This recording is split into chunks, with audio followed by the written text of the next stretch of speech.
somewhere. You won't find one, brothers and sisters. Nobody, Origin, none of the historians of the 1st, 2nd, 3rd century said anything about somebody called Jesus. Listen, bro. Listen, Lord. Listen what I'm saying. If there was somebody who really turned water into wine, they'd have statues of him everywhere. If somebody really took 2 fish and 5 loaves of bread and fed 5,000 people, they have statues and monuments of him everywhere. If somebody really walked the water, that was it, man. That's it. Did y'all see that brother did, man? They would just, y'all follow what I'm saying? They would be drawings and everything of it.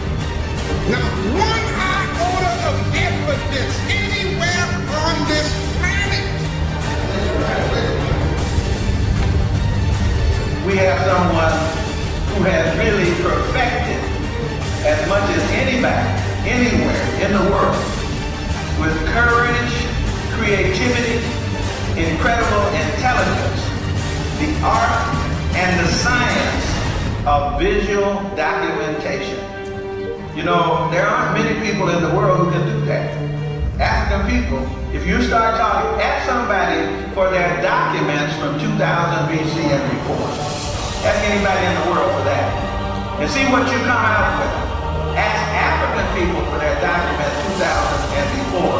And it's like you just open the door on global civilization because the documents are there. The mummies are around, the carvings are around, the mummies for the royal family are around from the middle of the 1500s BC, before the Common Era. The mummies are there.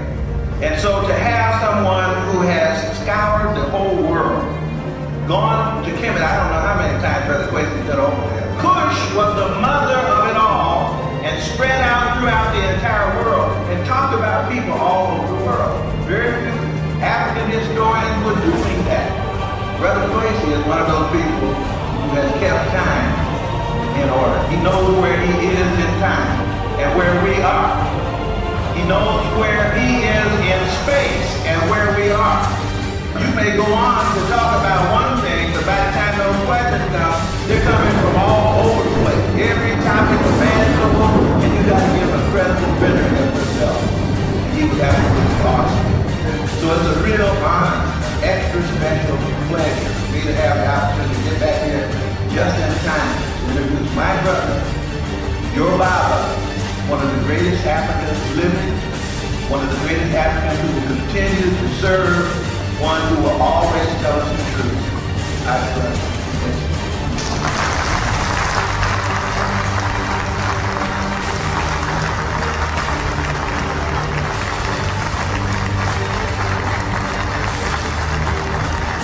That great introduction by our Grandmaster teacher, Tajiri Ezehilia. What we want you to do is to think. Because once you start thinking, then we've got to start deifying our own baby.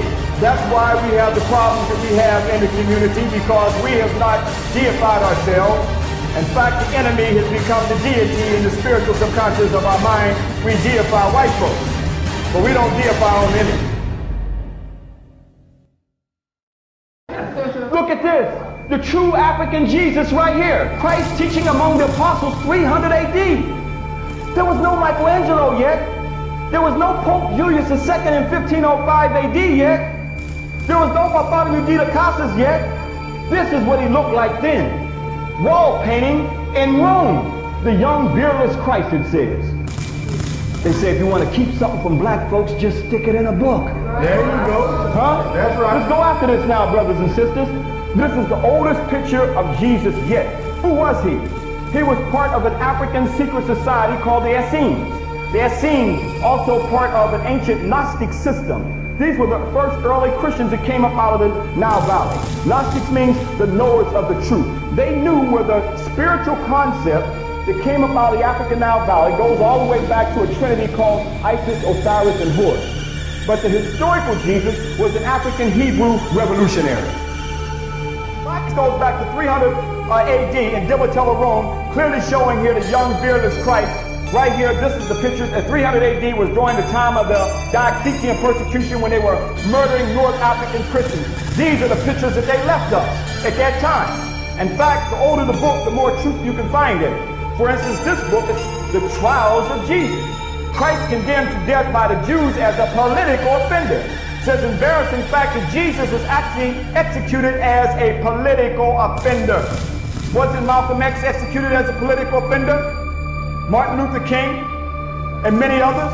Let's go on, brothers and sisters, but it says in Acts with this historical man, that even though we can get glimpses once we go in the book instead of by the book, we say, I go by the Bible. Well, let's go in the Bible and we can see that in Acts chapter 10, verse 38 and 39, how God anointed Jesus of Nazareth with the Holy Ghost and with the power, who went about doing good and healing all that were oppressed of the devil, for God was with him. Well, it says they call him the devil in the Bible, so is it okay to say devil?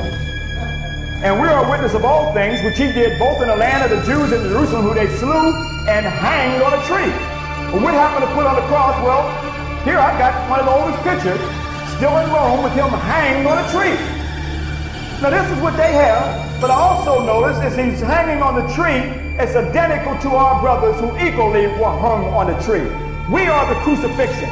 It represents the crucifixion of a people, not an individual. And you see Yeshua with a sharp two-edged sword coming out through his mouth. Why is that sword coming out through his mouth? Because as it says in Revelation, the truth, to speak the truth to your enemy, your tongue should be like a sharp two-edged sword. That means if you're saying something and white folks are not affected by it, you're not saying anything. But if they're affected by it, you know your tongue is a sharp two-edged sword. All right?